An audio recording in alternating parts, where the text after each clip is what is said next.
Presiden Joko Widodo resmi mencabut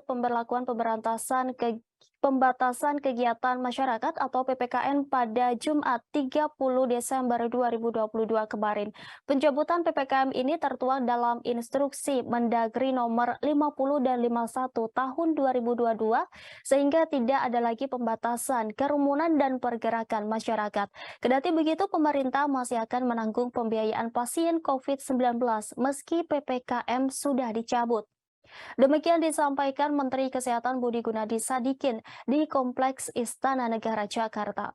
Budi Gunadi mencontohkan jika seseorang memiliki penyakit jantung namun dites ada positif COVID-19, ada kemungkinan kembalikan ke mekanisme normal BPJS.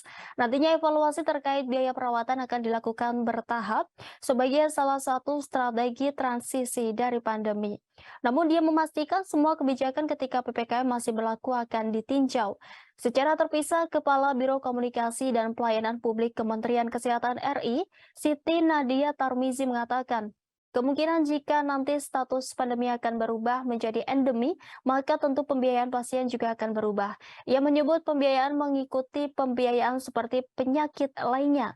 Sementara itu, Direktur Utama BPJS Kesehatan Ali Gufron Mukti mengatakan, jika status pandemi diubah menjadi endemi, maka biaya perawatan COVID-19 akan ditanggung BPJS Kesehatan.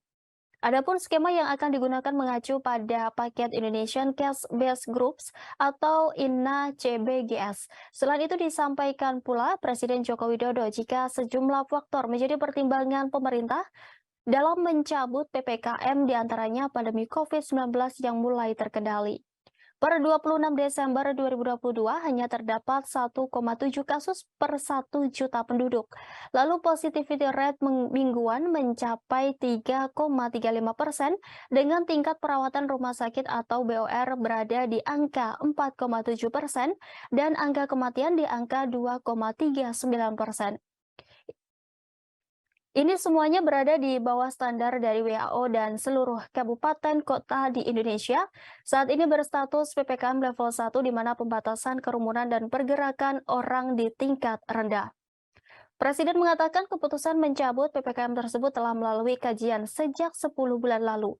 Meskipun demikian, Presiden meminta kepada masyarakat agar tetap hati-hati dan waspada terhadap penyebaran COVID-19.